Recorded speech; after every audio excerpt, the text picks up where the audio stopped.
This is the sewing organizer, and although it's quite a large project, it's pretty straightforward because there's lots of different pockets on here and they're all different sizes, but the way you put them on is all the same. So I'm going to take you through that now. So you're going to start by cutting your pockets out, and I'll just take this away from the background so we can see a bit more clearly. They're going to start like this.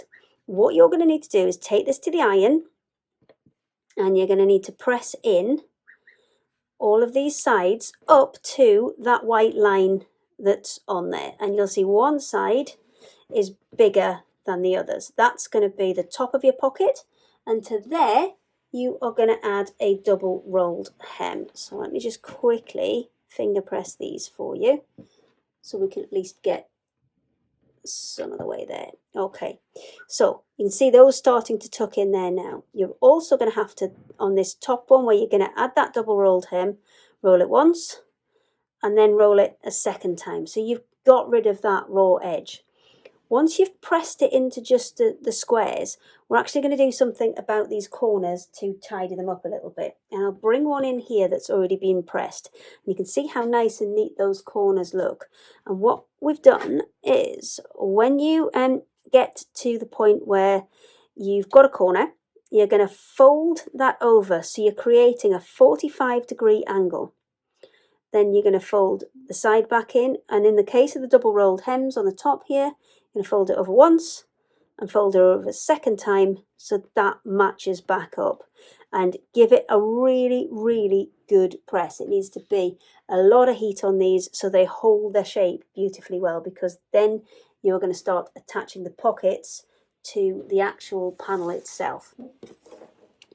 But before we do, we need to stop this flapping open, because if I just sewed these sides onto the back panel now, this would keep flapping open. So you can see on some of these ones we've actually got the top of the pockets stitched. So you need to take this to the machine, and then I would generally sew it from the back, and using the foot as a guide, run it along that top edge. You want to be as close to this edge here as you can be, because if you stitch it along the top there, it'll still flap open. So you need to do a row of stitching all the way along that edge, and you want to make sure you go right off both sides, because then that will give you a nice finished edge when you come to have your pocket. So I'll quickly jump over to the machine and I'll run that across now, and then we'll come back while we're on the machine and show you some really good tips about getting really nice fine seams on those pockets. Adding the double rolled hem to this, what I'm doing is I'm using the edge of my foot, and I'm lining the edge of the foot along the kind of fold line here. But then I've just moved my needle across a couple of steps. So can you see it's just going to hit this part here. So if I just sew a few stitches, you'll be able to see. Can you see how it's just catching the edge of there? It's not so tight that I think I'm going to kind of, wobble off it and go too far adrift. But I'm also using the edge of this foot just to butt that fabric up against it to give me a really nice straight guide, because so you are going to see this stitching on the front of the pocket, and the straighter it is, the better your finished project will look.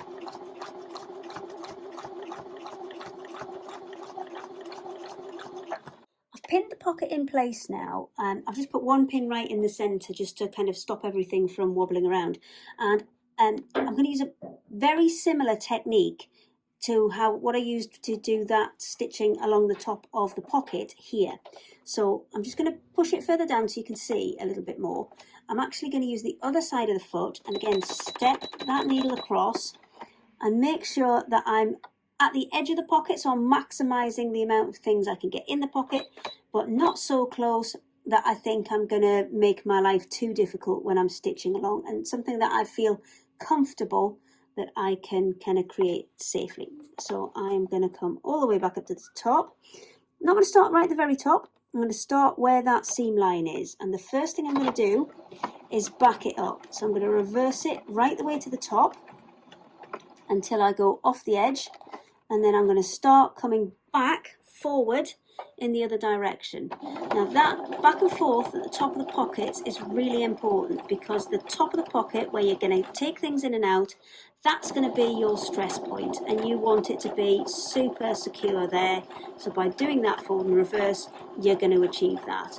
And then we're going to go all the way down to the bottom, turn it round the bottom, and then turn it back up the other side, and do the same again at the top of the top of the opposite side of the pocket. Get my words all messed up. Right, okay, so let's go.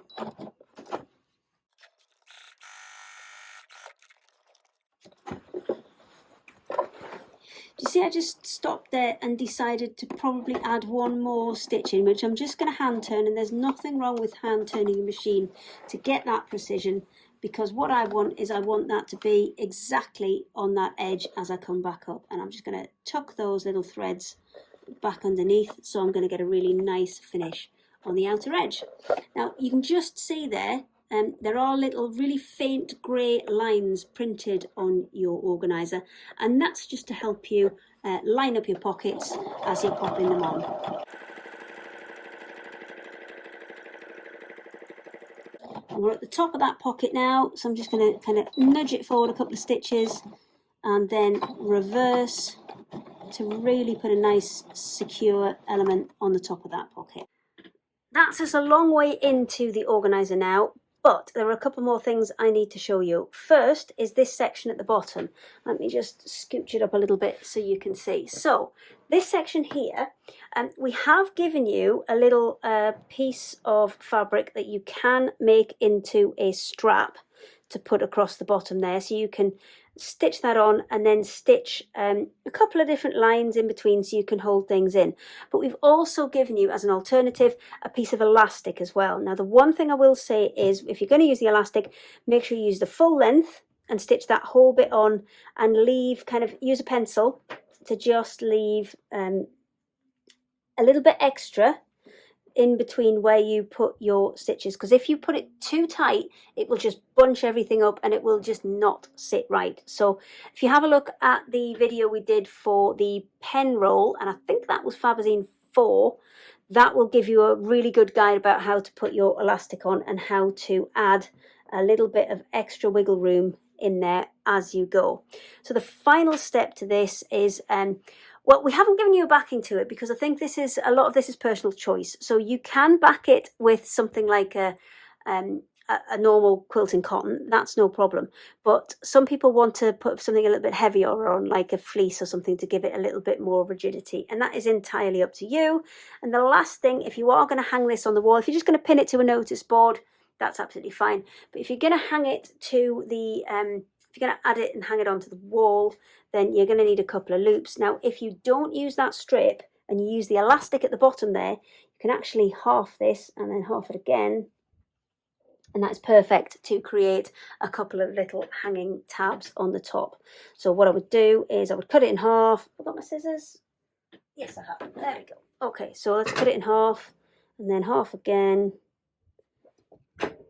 So cut it once and then fold it, and that's going to create your tab. So all you'll need to do is, if you want to get rid of those raw edges, you'll need to fold it in to create that. Or again, you could back it with something, just put a 1/4 inch seam down each side to back it, and then you'll get a slightly smaller tab. And if you're adding that and you're putting a backing in first, you need to have your organiser laid out, pop your tabs in place.